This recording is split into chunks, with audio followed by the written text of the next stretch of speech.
Okay, so today we're, I guess, closing out our day with a topic that has been on my desk lately. There is a particular period in history that really captured my attention as a result of some recent news that came out. So there's a number of things that are kind of converging to bring this topic forward. So I'm looking forward to sharing this research with you and giving you some food for thought. We're focusing on a war in the Himalayas, a war that was fought in the Himalayas. This is part of the Sino-Indian War of 1962. If you're not familiar with that, Sino, it means China. So Chinese-Indian War of 1962. And this will be our topic of discussion today. I do want to say if you have questions, feel free to unmute yourself. If you have comments or things you want to add, feel free to do that in the chat box, whichever way makes sense to you. It's the last talk of the day, so we can be a bit more casual. Okay, so not long ago, what's today's date? So today's September 23rd, and on the 1st of this month, China's Ministry of Natural Resources released a new national map that was met with pretty immediate international criticism. So this is not this is an activity that China does every year. It publishes a new national map that gets sold in stores around the country. And the map showed a very hotly contested maritime border for China that included most of the South China Sea. And it claimed areas that have competing claims from Asia Pacific neighbors. So let's take a look. You might have heard of the 9-dash line. The 9-dash line has been in use since the early 20th century, and it demarcates the People's Republic of China's maritime claims in the South China Sea. So if you were to count, there are 9 different lines here that comprise this, border, effectively, or maritime claim. Some versions of this had pin dashes, and in 1953 there were 10, and even earlier than that there had been 11 if we wanted to get really granular, but today we're working with a 9-dash line.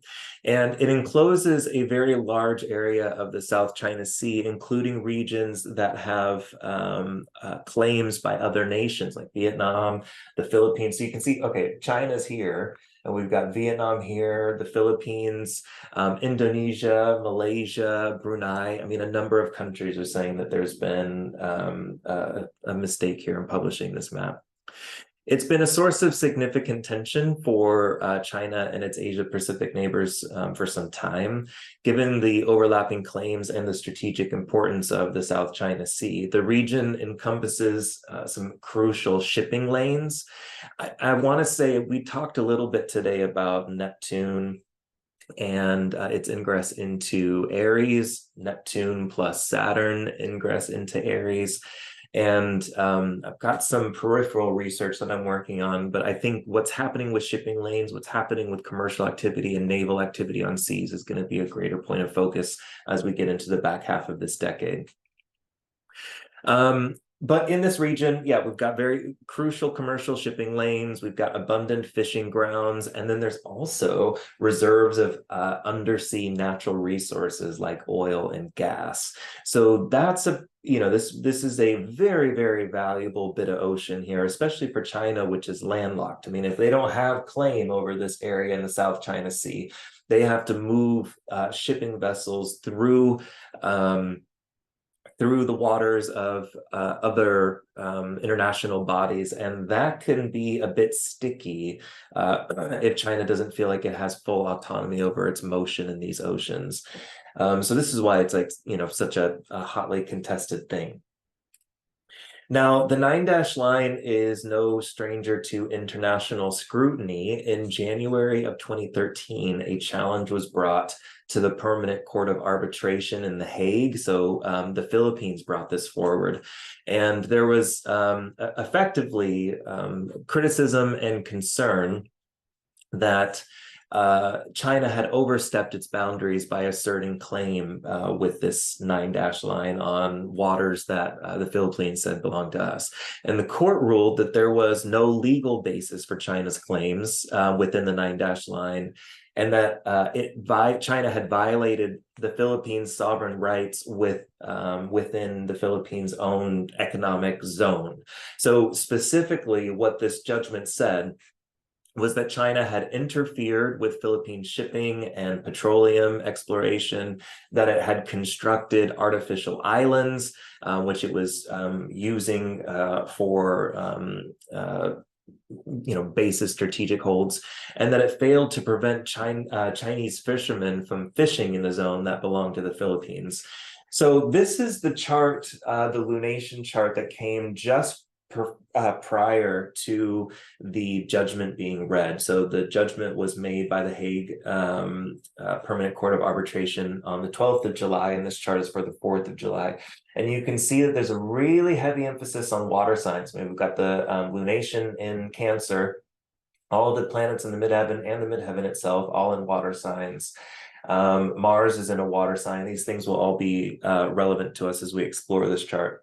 So this new moon at 12 degrees of Cancer that preceded the decision, it was only 1 degree away from the Philippines sun. I think the sun of the Philippines is 11 degrees of Cancer. So that gives a clear preference to the Philippines, straight off the bat.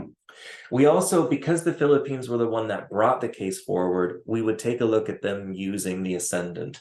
So the ascendant is in 1 degree Libra, which means that it's going to be ruled by Venus in Cancer. So both of the luminaries being in Cancer with Venus, Venus being in the 10th house, the moon applying to Venus in the 10th, all of that is going to be pushing clear advantage towards the Philippines. The respondent in this case, because you don't have plaintiffs and defense, or defendant, plaintiff and defendant in these kind of cases, you have a claimant and a respondent. And in this case, the respondent was China. They'd be shown by the 7th house, and they are signified by Mars at 23 degrees of Scorpio. We're going to look at this chart later, but that is right on China's midheaven. China's midheaven is at 26 or 27 degrees of Scorpio. So that is a smack conjunction to China's natal chart, which means that this judgment was also a Mars transit over China's midheaven. I need to let my dog in. Give me a second.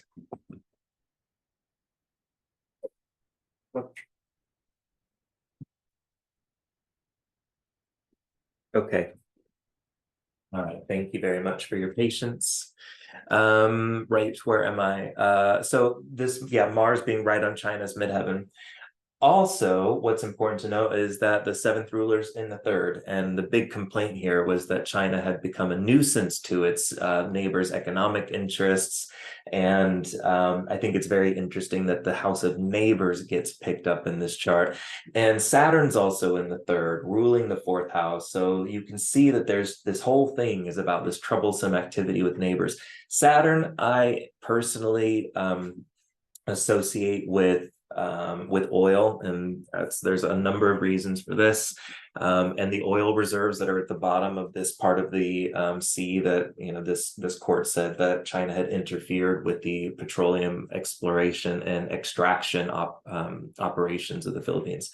So Saturn is the significations of this planet, that it deals with things that are in the death part of the experience cycle. Oil is the result of, tremendous amounts of pressure, very, very long periods of time. Bones and the decay of organic matter that have fallen to the seafloor get pushed into the seafloor, pressurized over we're talking millions of years. And then it turns into this very destructive form of it's energy usage. And so you might be tempted to use and it makes people rich. So you might be tempted to look at Jupiter. I'm not saying you shouldn't. But I guess the point that I would make is that there's always been a very strong double-edged sword with oil, which feels very Saturnian, that it has, the power to, provide energy globally, but at the same time, it also invites a lot of criticism. It does make people rich, but it tends to focus in old money families. These people end up being the object of a great deal of protest and riot from outside of the wealthy class. So there's a lot that gets touched up with this Saturnian kind of image. So anyway, this was the decision, and this chart is based in The Hague. If you were to move this to Beijing, all of that in the midheaven would then fall into the seventh house. In fact, it's almost degree for degree. The 2-degree midheaven becomes the seventh house cusp. So even if we're taking a look at this from Beijing's perspective, this lunation still argued that they would be on the losing end of any legal issue that was answered or responded to in that period. Okay. Right. But okay, so we've talked about this new map that China has released, and that there's been issues in that South China Sea. But there are border disputes that are not related to the waters or ocean territory or sea territory. For a very long time, India and China have had their own border issues. Now, these are two superpowers that have been huddled up right next to each other. Okay, so China's here and India's here, and they've been pushed up against each other. And for superpowers living effectively side by side, there have been remarkably few wars between these two nations or the peoples of these nations. And part of the reason for this is that there is a very intense harsh and unforgiving mountain range that's kind of acts as a natural border for the north and northeastern part of India, and that's the Himalayas. But still, there are two regions that have been hotly contested. So we have Aksai Chin in the west, and that sits between the Chinese autonomous region of Xinjiang, which I am almost certainly pronouncing incorrectly. And that region is right, up here to the north. And then it was formerly Turkestan. And then Tibet, which is right about here. And then there's also been this battle over this eastern area that is now today called the Arunachal Pradesh, Pradesh being the name of a district, administrative district in India, much like we have prefectures, for instance, in Japan. So Pradesh is the administrative state, effectively. And back in the 60s, it was called the Northeast Frontier Division. So this was, it had a different name. But we're gonna, I think, largely refer to it as Arunachal Pradesh as we move through, just to keep in modern names, so that when you're reading news that's coming out, this year, next year, years after, you can begin to recognize where that is. And Arunachal Pradesh is situated between Bhutan to the left, to the west, and then Burma to the east. Okay. So those are the regions. So both China and India lay claim to these regions. I mean, China's argument is effectively like, this is traditional, because they claim Tibet, right? So they're saying traditionally this is part of our heritage. Whereas there is an argument being made by the Indian community that it has its own long ancient traditional associations, that it pulls and derives water from these sources, and that there are lines that are south of certain parts of the Himalayas that are just assumed to be part of India, and the Aksai Chin region falls into that, same with the Arunachal Pradesh region. Okay. Now, part of this conflict, how these regions came to be demarcated in the first place, has a very complicated history that deserves its own presentation. We're talking about the special interests of Britain, Russia, China, India.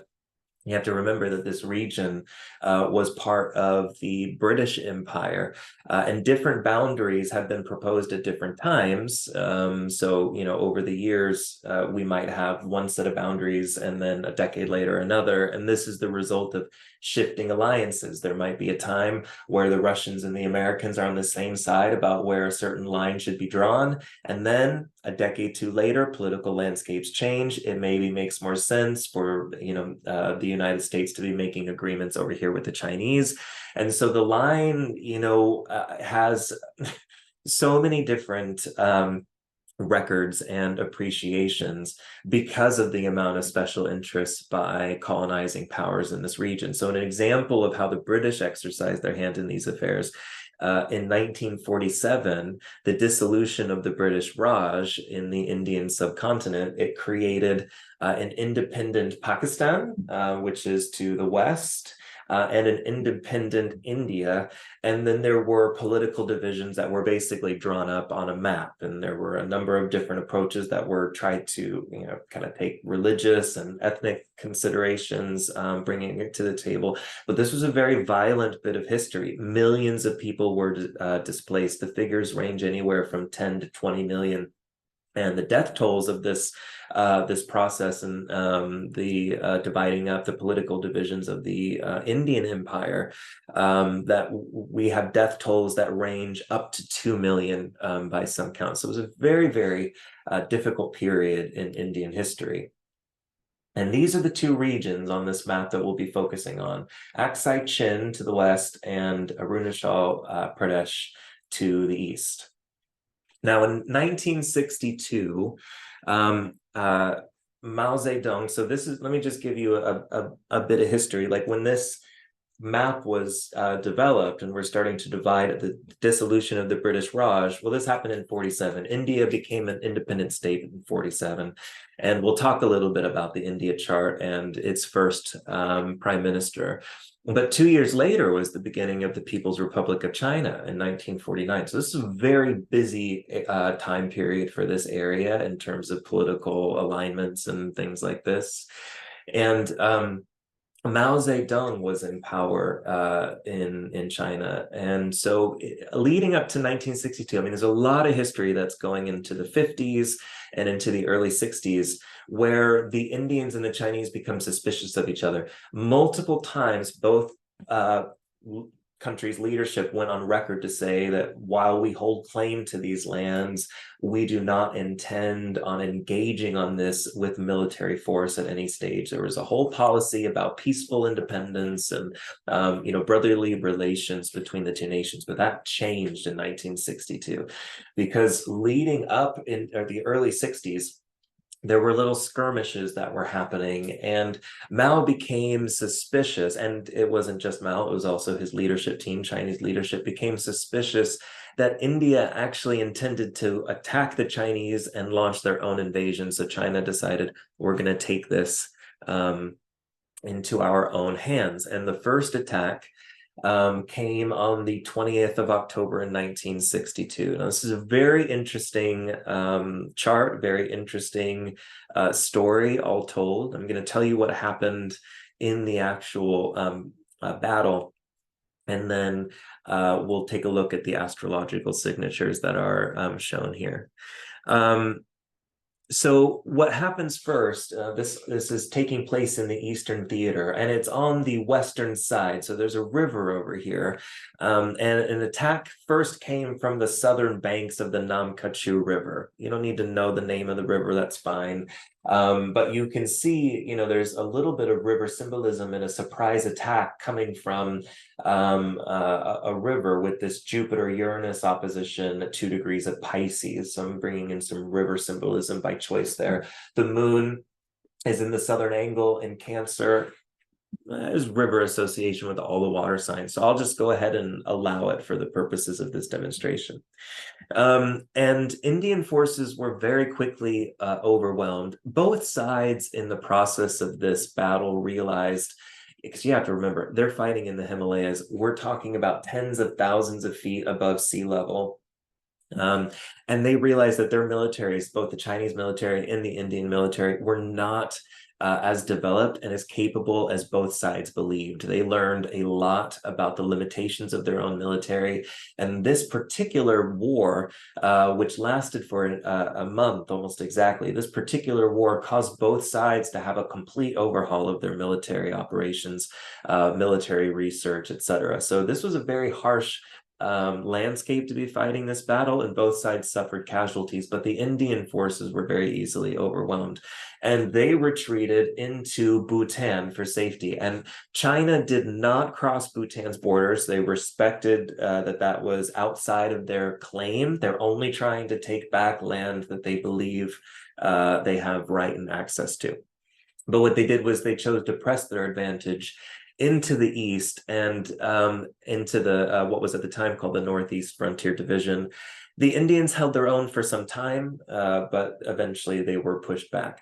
Now, China already held all of Aksai Chin, okay, because what was happening was this was Indian claimed but Chinese held, and this was Chinese claimed and Indian held. So that was the real conflict here. So Aksai Chin was already, claimed effectively, but the Chinese forces did push the remaining Indian troops out of the area.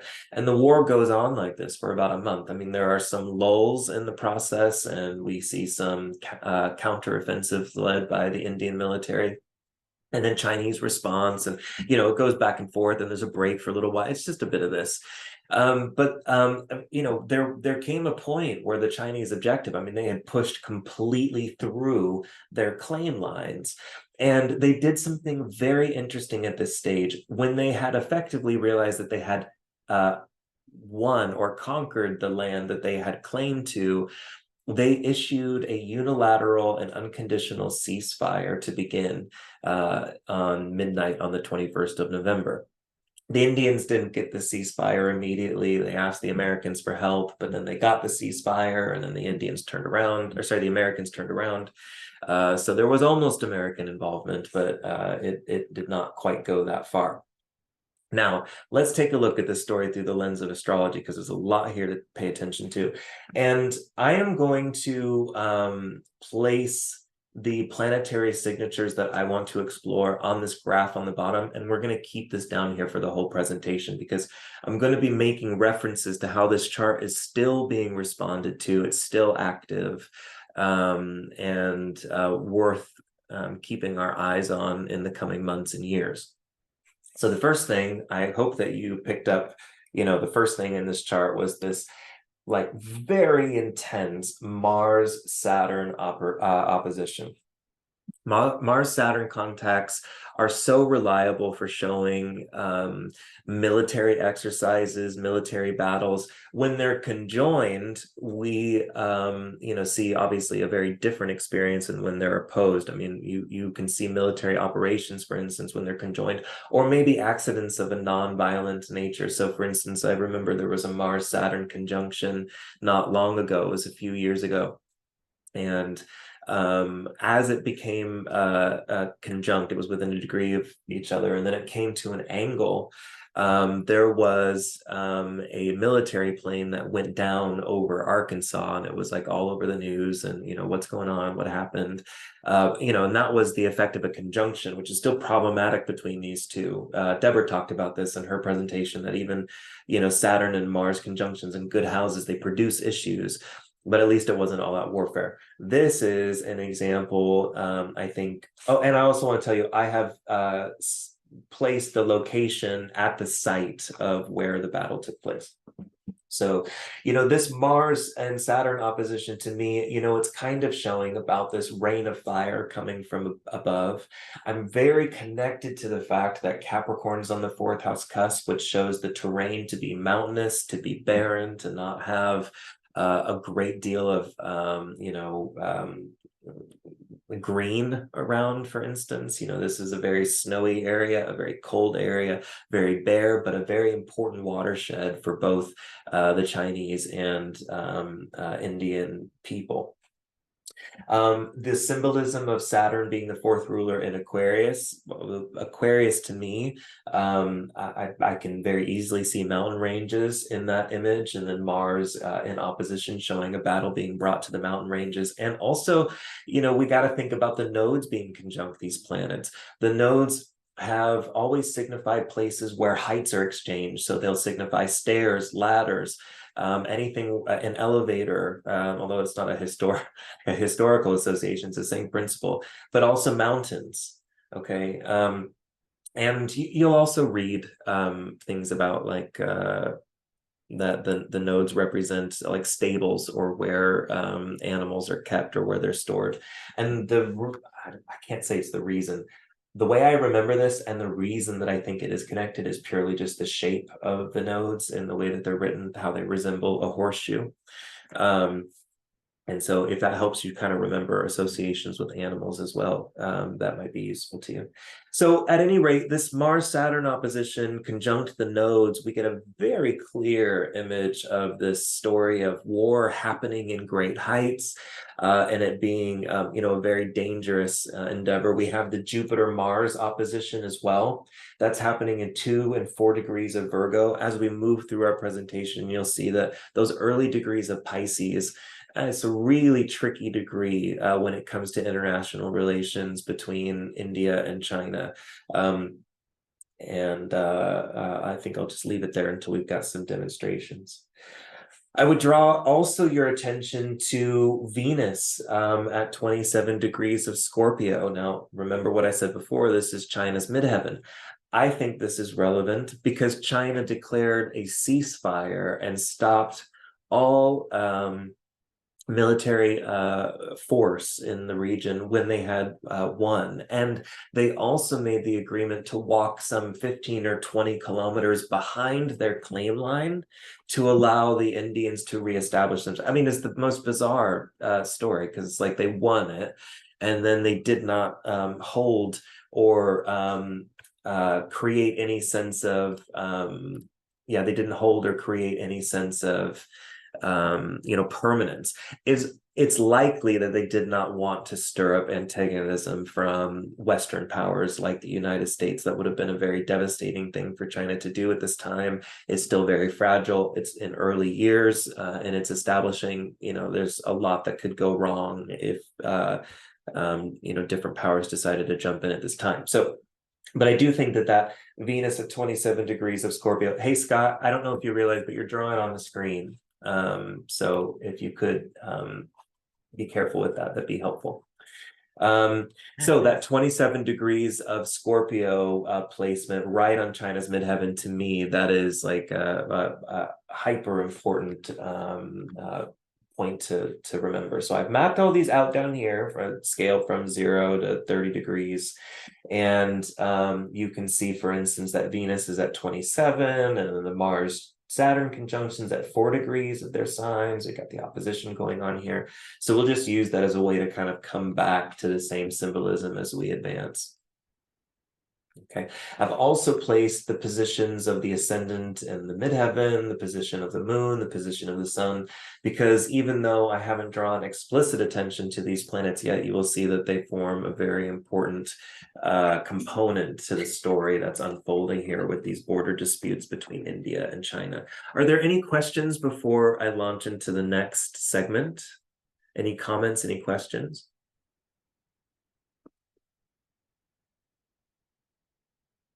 Okay, then we'll keep going.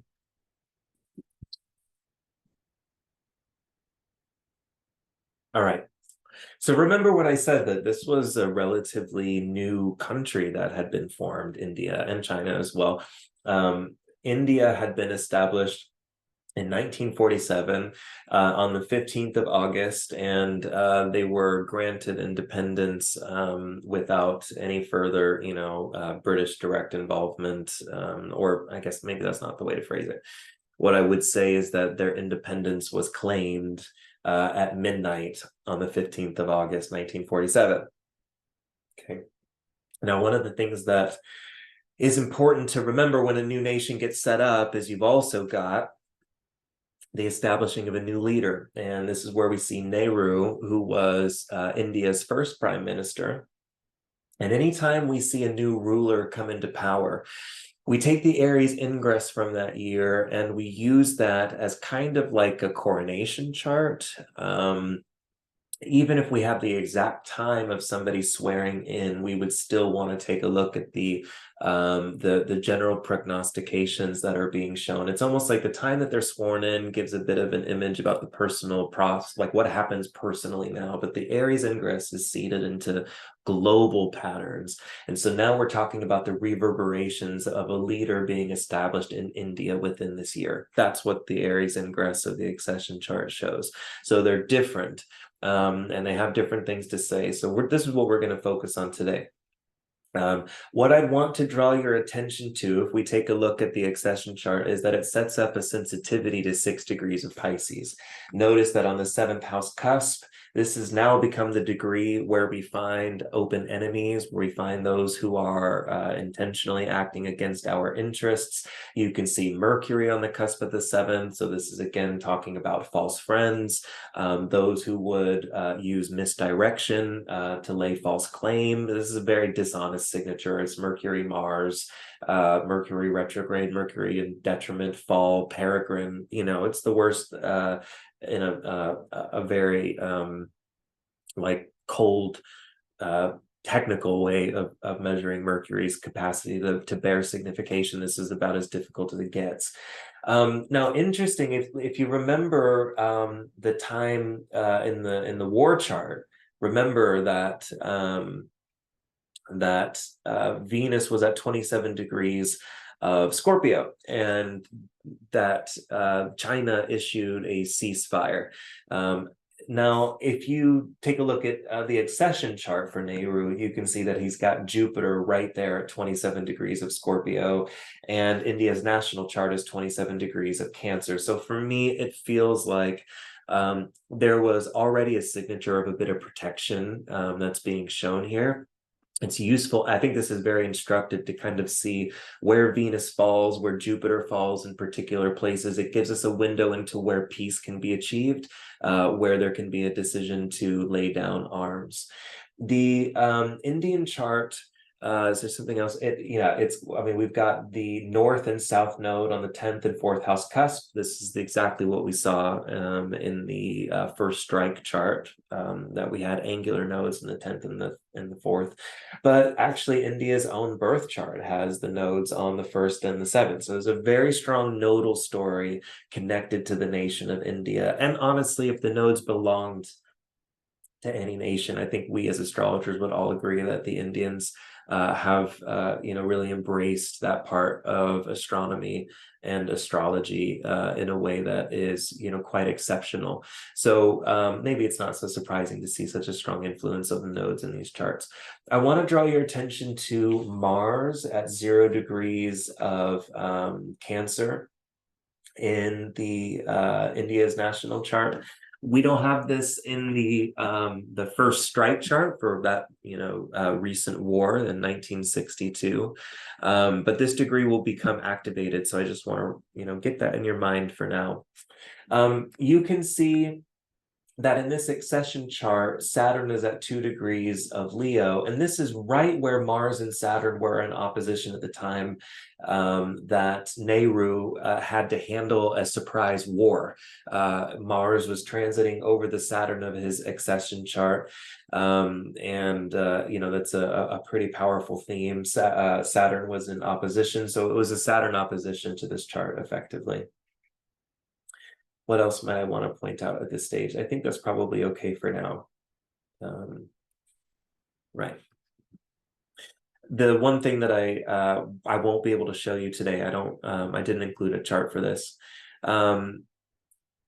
Nehru and India first made a definitive claim on the disputed regions of Aksai Chin and Arunachal Pradesh when Mars was at 0 degrees of Capricorn. So 0 degrees of Cancer, Capricorn, that's going to be an important one to watch, particularly as it pertains to border issues between India and China. Maybe nowhere else. I mean, it is in India's birth chart, that they've got this 0 degrees Cancer trigger kind of set up, but that degree gets triggered frequently in this story, as you'll see. Now, 2 years later, Mao Zedong becomes the first chairman of the Party of China. This is the People's Republic of China. You can see that there is a very notable in his accession chart. Again, this is for March of the year that he came into power. There's a very, very strong, very striking Moon-Uranus opposition. Okay, that Mars that's in the India chart is within 5 degrees of Mao Zedong's accession fourth house cusp. So again, this is going to be stirring up conflicts related to territorial disputes, disputes about sovereignty, disputes about the construction of roads. I mean, you name it, it's all going to be coming up at some stage. You'll notice that in the chart of China, I told you that they had a 27-degree Scorpio midheaven. So, all the charts that we've seen so far that refer to that. The first is that when China lost its case against that arbitration court in The Hague in 2016, Mars was at 24 degrees of Scorpio, and Mars represented China. Also, if you think back to the charts that Eve showed us today related to COVID-19, you'll see that Mars was also at 27 degrees of, or near 20, 26, 20, 24, 5, 6, 7 degrees of Scorpio. And so when COVID became recognized by the World Health Organization and identified as coming out of Wuhan, or that was when it was found, that was going over China's midheaven at that time. We also saw that degree activated by the Venus in the war chart, and we saw it activated by the Jupiter of Nehru's accession chart. So the same degree is getting hit quite frequently as it relates or identifies motives or activities related to China. Now, this is what's really striking. China has a moon at 3 degrees of Aquarius, ascendant at 5 Aquarius. This is where Saturn was transiting and Mars was opposing at the time that they launched their offensive against the Indian forces in the Himalayas. And also the nodes were on these angles. So again, it's almost like bringing up themes of, we're back to these fights in the mountains, war in the mountains, and themes of height. Okay.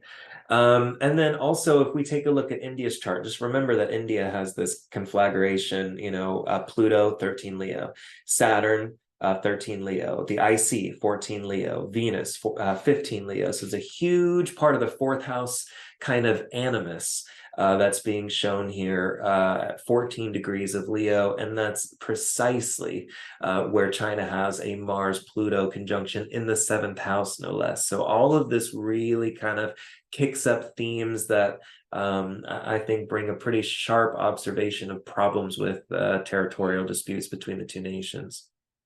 Now, it might be helpful for us to kind of contextualize the war itself with a quick look at the Saturn-Jupiter conjunction of 1961. So the war happened in 1962. So it was only a year prior that we had the Saturn-Jupiter conjunction. Okay, and that took place in Earth sign.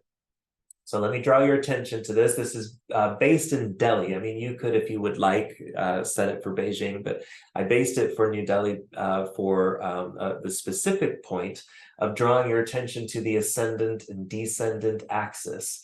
Notice that China's national chart falls on that axis. Notice that the war's Mars Saturn opposition falls on that axis. Remember that Nehru, his accession chart had Saturn at 2 degrees of Leo. So this is again activating a very unfortunate contact to the 7th cusp. And what this effectively to an astrologer working at this time, focusing on this region, is if Nehru's still in power, there would be issues with the Chinese within this 20-year period that the Saturn-Jupiter cycle is live. And of course, as an astrologer, you would be zeroing in on when Mars and Saturn came into opposition across those angles. So you would have identified that quite quickly.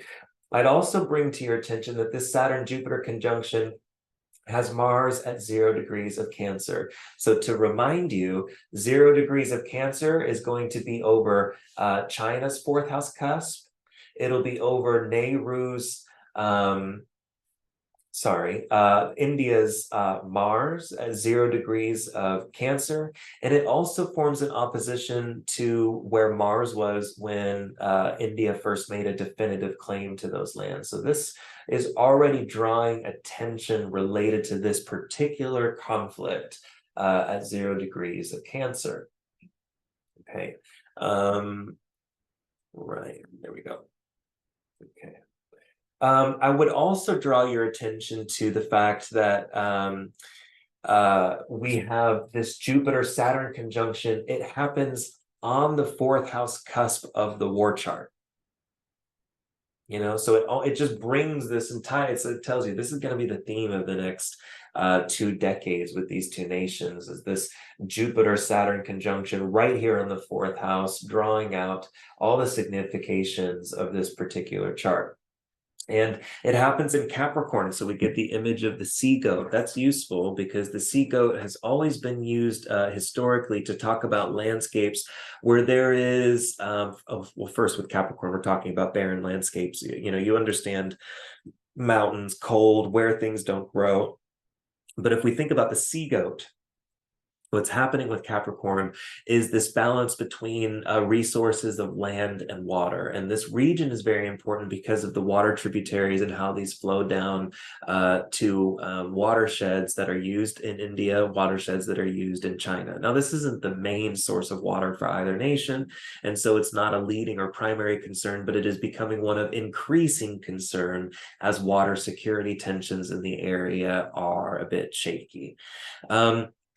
The Sun, Mercury, South Node, you know, all of this kind of buildup. Remember that Nehru, his 7th house cusp in his accession chart was 6 degrees of Pisces, and that's where Mercury was. So now at the time of the Saturn-Jupiter conjunction, we've got a Mercury-South Node conjunction in opposition to Pluto. So this whole, you know, nodal story also comes to Nehru's accession chart's angles. It comes to his ascendant and descendant axis. Okay, so it's, you know, really personalizing this entire process. You know, there's a point to be made here that if Nehru had not been in power in 1962, such that there was a different accession chart for a different leader, arguably these astrological signatures would largely have fallen away. They wouldn't have existed anymore. There would have been a new accession chart, a new coronation chart, new points of vulnerability, and who knows, this particular conflict might have been avoided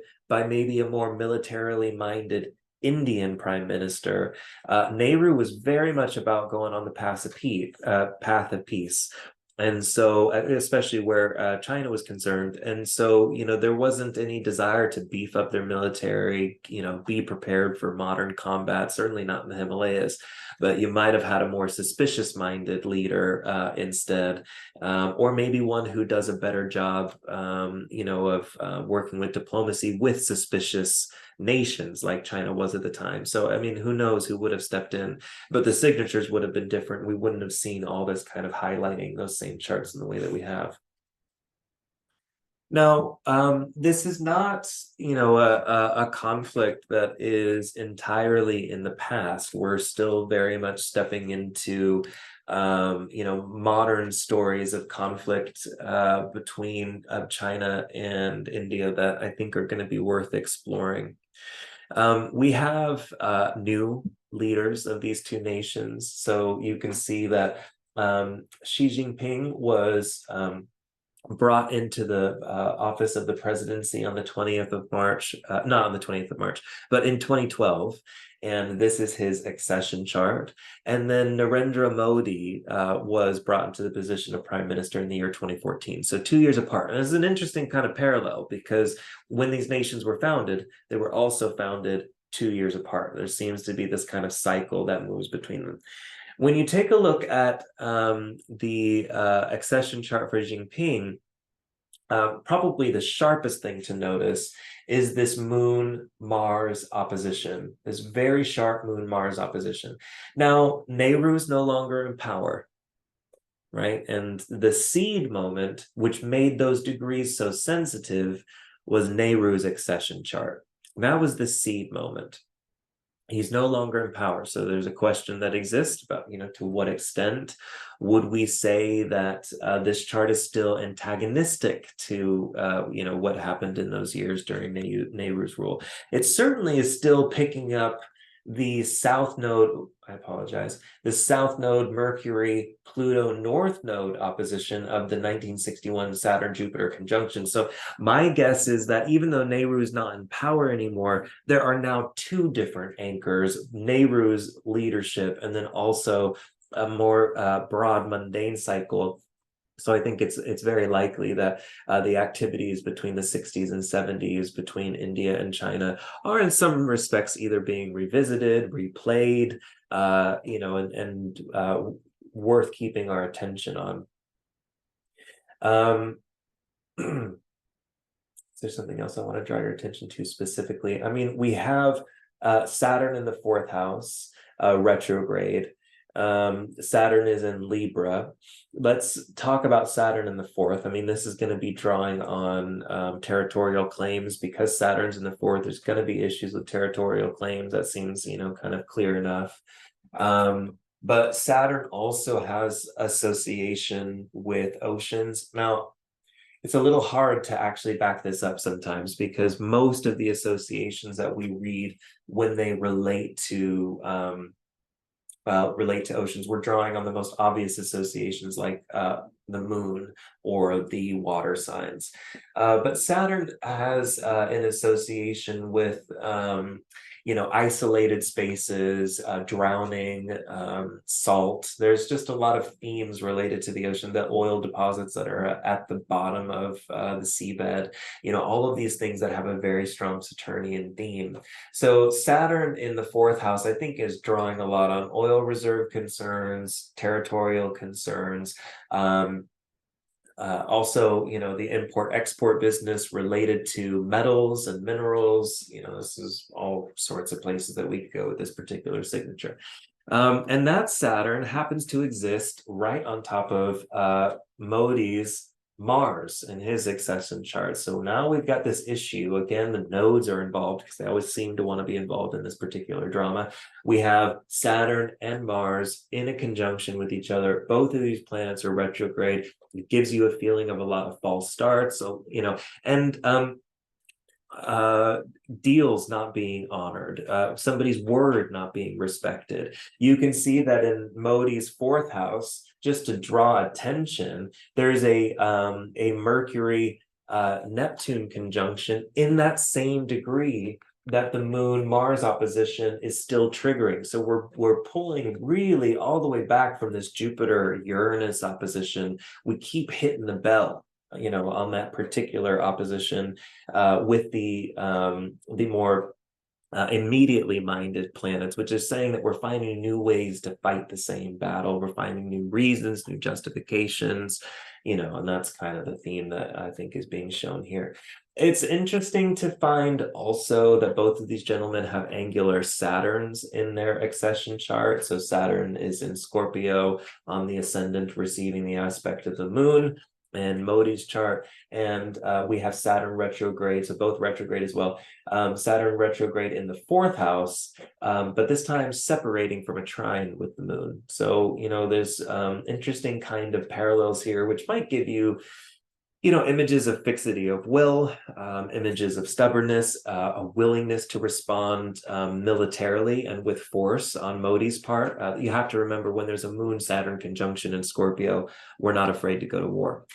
Now, I think that India is going to be emboldened by the fact that it has a lot of interests with European nations, with the United States. So that probably will make India a bit bolder in asserting its dominance.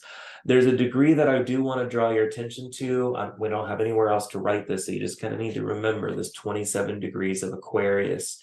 That this fourth house, this is going to be an important one for us to watch as we move through the next couple of slides. So let's take a look at the current Saturn-Jupiter conjunction. I've centered this on Beijing. The reason for that, I mean, I could show the India one as well. I mean, it doesn't, it brings things, I think it brings the moon to the seventh house cusp. So that's the degree to which everything kind of shifts a little bit. Or perhaps it goes the other direction, but it's not much. I mean, it's going to change things by about a sign and a little bit of change.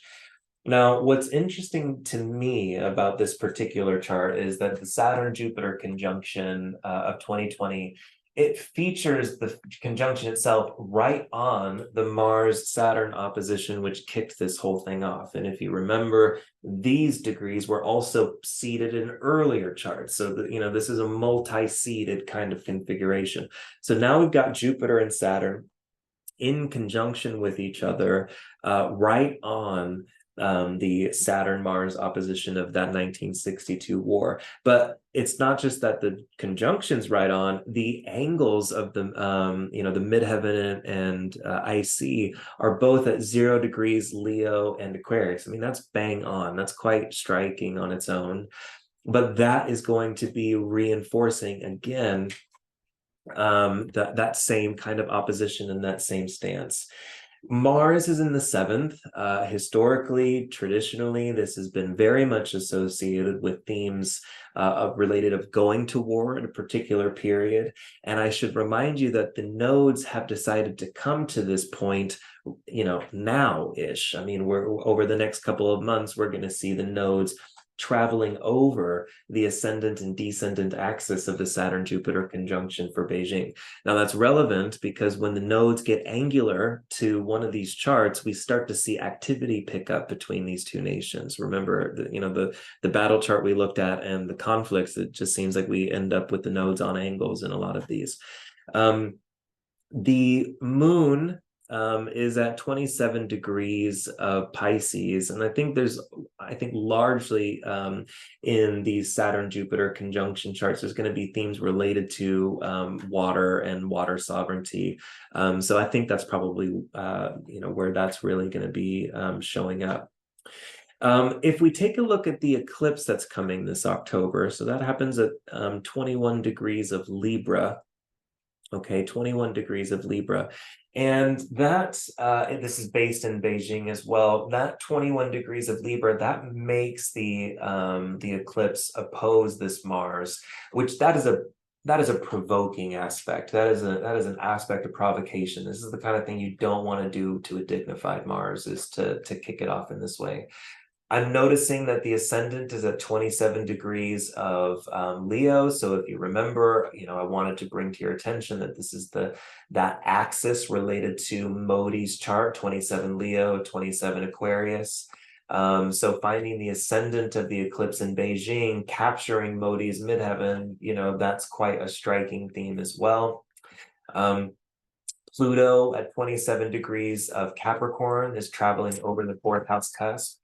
And if you remember, this whole fight got kicked off. I mean, we need to go, I think, 2 slides back now, with that conjunction of Jupiter and Saturn at 25 Capricorn. And that was the IC when the first strike was unleashed. And so, Pluto has been transiting over those degrees for the last couple of years. It's more or less moved off now, but it has moved back into Capricorn for a little while. But as it moves into Aquarius, it then is going to be triggering the Mars-Saturn opposition. So we don't ever really get to find ourselves free of the influence of that Pluto. It's going to be triggering major points in every stage of this particular conflict.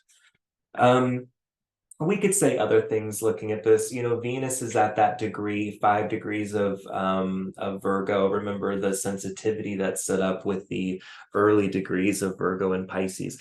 I choose to look at that and think that opens up the door for a merciful, change in tone between these two countries. Just like when Venus was hitting these points previously, there was a ceasefire that was announced. Mars is at 1 degree of Scorpio with this eclipse. That's relevant to me because it squares the Saturn-Jupiter conjunction and it activates as a trigger to the Mars-Saturn opposition of the first battle. It acts as a trigger in square to the midheaven and IC axis of the Saturn-Jupiter conjunction itself. And China's own birth chart I think I'm gonna have to go back a little bit too far. I shouldn't have tried to do this. But China's own birth chart also has, this early degree fixed ascendant descendant axis, and Mars will be transiting the 9th degree there. The 9th house cusp, the degree of the 9th house cusp. So it definitely seems, even if I'm being generous, it certainly seems like a precarious indication of a very sensitive period coming out of this solar eclipse. And I don't think that these themes are really isolated just to what's going on with India and China. I mentioned earlier today in Mari's talk, and I just made reference to Mars being a trigger here, so just kind of tying a thread back to Mari's talk this morning. But the United Nations chart has a conjunction of Mars and Saturn at 23, 24 degrees of Cancer. So it plugs in square to what's happening with this eclipse, what happens with this Mars. And remember that this war kicked up for the first time when Jupiter and Saturn were in opposition at 24, 25 degrees of Capricorn. And so this would have been on the midheaven. You can see it's on the midheaven or on the moon of the 1962 war chart. So there, even the United Nations in some way is kind of brought into the drama of this. The sun of the United Nations, 1 degree Scorpio, that's where Mars is for this eclipse. So the United Nations is going to be shaken up a little bit. I just don't exactly know if it's going to be related to this, if we're going to see the United Nations get kicked off in some way related to some other issue that's going on. I mean, these placements are still being triggered by by Russia's war in Ukraine. So there's quite a lot that could still be relevant to ongoing warfare in the European plains. So it's an open question. I think it's important to take a look at where we've seen, Anna says Mars of the eclipse is on the sun of the United Nations. Exactly. Yeah, exactly. I think it's important to pay attention also to where skirmishes have started to rise up. There's no declaration of war, but we have had 2 conflicts, clashes, it's a nice euphemism, where there have been soldiers that were killed in the tens, 20, 40 soldiers on each side killed in these kind of conflicts. And I don't have the exact time that these conflicts kicked off, but I do and can use the lunations that were active when the warfare began. And the reason I'm showing you this is because I think you will see that these degrees, they are hot, they're active, they're busy. So in Beijing, so I think, was it the 12th of June? It was sometime in early June. There was a clash in the Gaowan Valley. You can see it photographed here. It was in the middle of June. And if we look at, Beijing led this. So if we take a look at, or China did, if we take a look at this from China's point of view, take a look at this from Beijing's point of view, that same degree, that I've been telling you about related to Capricorn, this is that Jupiter-Saturn conjunction that was happening. And of course, this was very close to the Mars-Pluto-Jupiter conjunction too. So this, I'm showing you conflict that's in 2020, but, it had started even before this. There's events that started in January, the Mars-Pluto-Jupiter-Saturn conjunction that was in these degrees. So, right now what we're looking at is, revisiting of these themes. The original war chart had that Saturn-Jupiter conjunction here. The moon of the war, the midheaven of the war is down here. Saturn, it's a Saturn return to the original war chart, now retrograde. You can see that the lunation features 15 degrees of Sag and Gemini in an exact square to Mars at 15 degrees of Pisces. And that's a very intense, kind of configuration to see that squareness. Now, where the battle actually took place, I was able to get that location. So I can show you the same lunation that's more or less fixed for the location of the battle. And you can see what's come to the angles is that moon, sun, Mars, T-square. Very sharp, very clear, easy to see. So this was in 2020. Both of these are lunation charts. And in 2022, we had another clash in the same exact region. So on the left, you can see what the chart looked like, the lunation chart in Beijing. You can see that it's the same lunation. I mean, this was in December. The other one was in June, mind you. So let's take a look for just a moment. I think I've frozen my PowerPoint. There we go. So 15 Sag, 15 Gemini, 16 Sag, 16 Gemini, but now it's just a reversal of these two. And you can see that this again was very much brought in with the theme of Mars. War was written all over this. There was the Moon-Mars conjunction, Mars retrograde in opposition to the Sun. And we can see that in Beijing, you know, President Jinping's Moon-Mars opposition, is it? Moon-Mars opposition for his accession chart falls right on the angle. So this is already going to be, you know, a really hotly spicy period for Chinese foreign policy. And, you know, they're midheaven on the 9th house cusp. I mean, you can see it just about everywhere.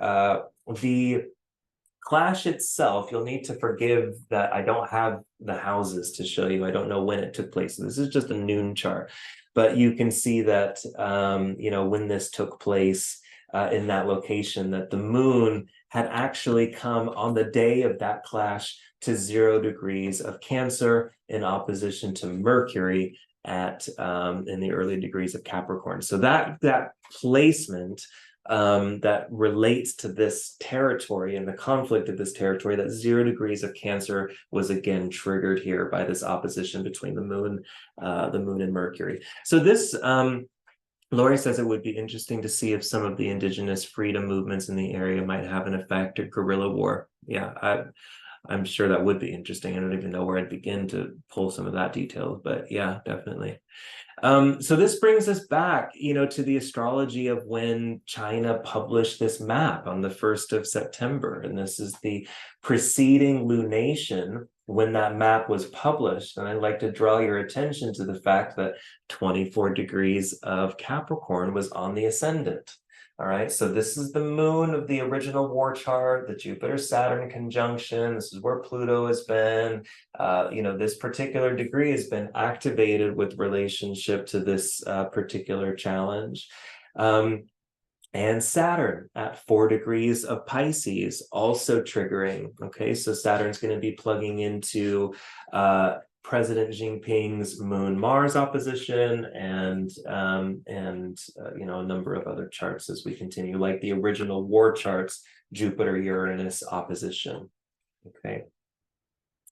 So, you know, this is a picture of the map kind of behind. The date of the map publication was September 1st. It may have been published internally sooner, but that was when it was on bookshelves for purchase. So this is an image of the map that's being shown behind.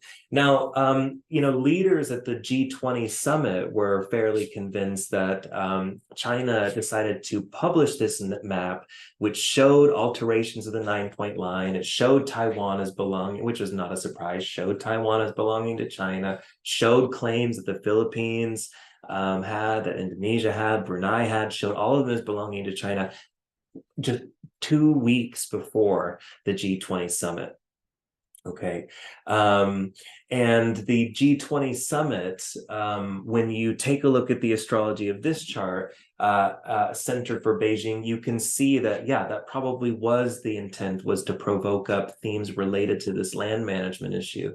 Notice that the angles are exactly the angles of China's first launch of this offensive. Let me change my, so the ascendant is at 23 degrees, and the midheaven is very close to the original position. The nodes are on the sun of that original, you know, there's a sun, moon, Saturn opposition that's happening here. You know, it's all picking up the same degrees, the same points of emphasis. In the Saturn-Jupiter conjunction of 2020, this is where that Mars was on Beijing's own soil. So this, definitely a focus here that's suggesting that China was actually launching this with the intent of stirring up a bit of antagonism at the G20 summit.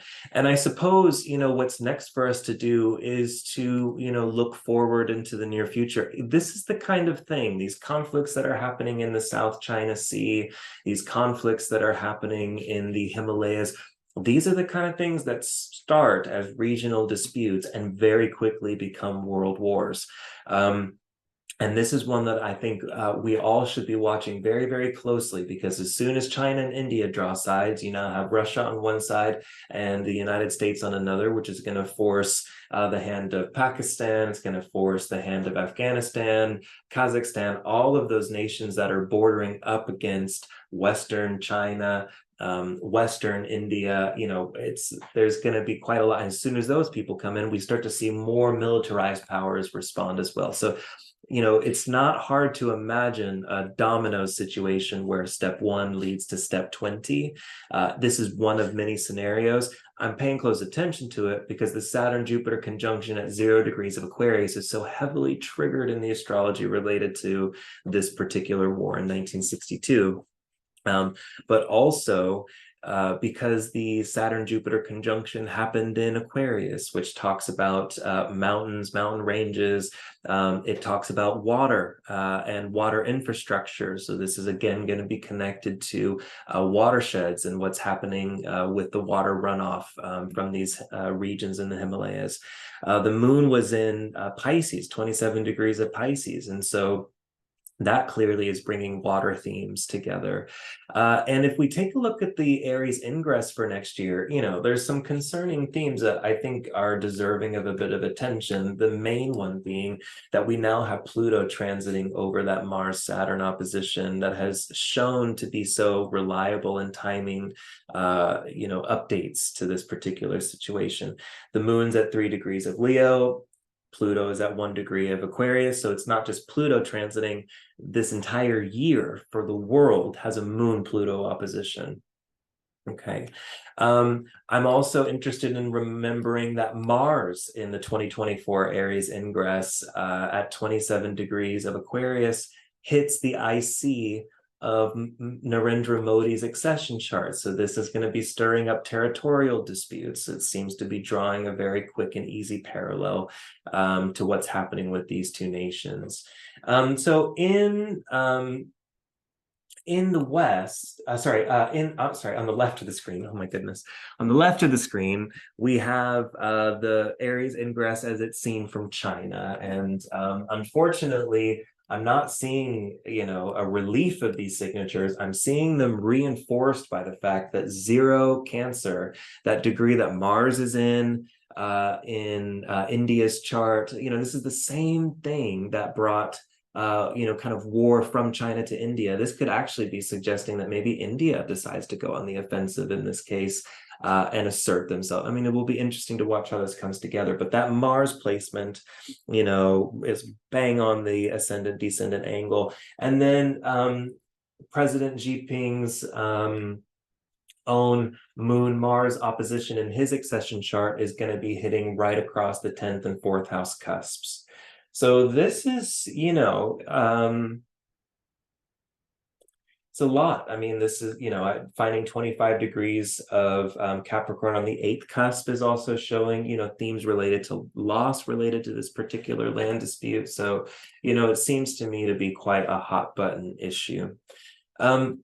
So that concludes my presentation. I don't have any other slides. I suppose I'm just saying that I think that this particular point of history, first, I hope you can agree with me that the astrology of this time was really fascinating. And the astrology of war in the Himalayas and the mountains, I mean, it's interesting to see the astrology come to life in such a very pointed and obvious way. Like Aquarius looks like mountains, and how well it represented warfare in the Himalayas. Saturn's in Aquarius, so we're talking about the freezing portion of these mountains, so it's quite dramatic. The nodes are there talking about great elevation, so it's quite an interesting theme.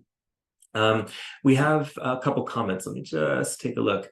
Pre-Western colonialism, China had outpost colonies in all of those places, much like Hellenistic Greeks. Exactly. This is part of why China feels like they already have claim, like it shouldn't even be a discussion. China doesn't feel like, Tibet can make any agreements about its borders. China doesn't recognize any agreements about the line of control coming from other nations because they have traditional historical claim.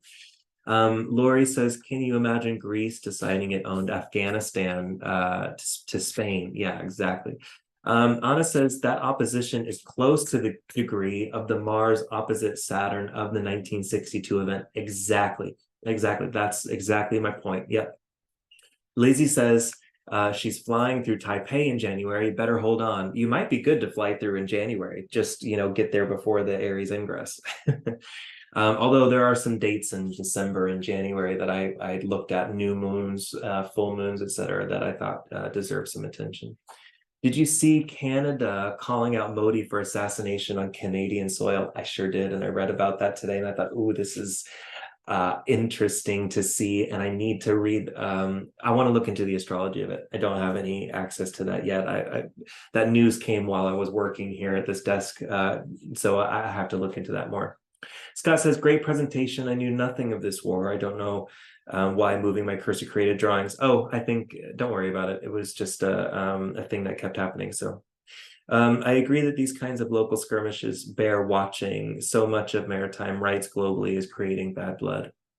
Exactly. All right. Are there any questions for me or anything that I can answer at this stage? Question, Wade. Go ahead.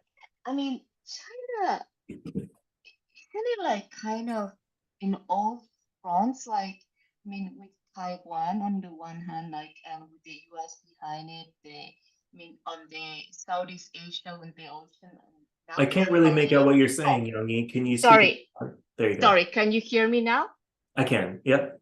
Oh, okay.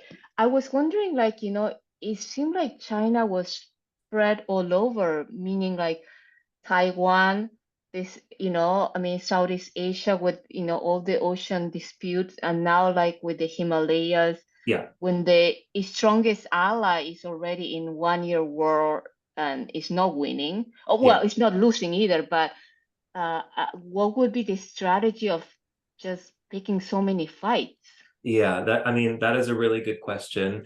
One that a lot of people much smarter than me are trying to figure out because it is what's happening. I mean, there are it's hard to understand why China is being so antagonistic to its neighbors, because you're not going to really see a very strong tie, with your neighbors.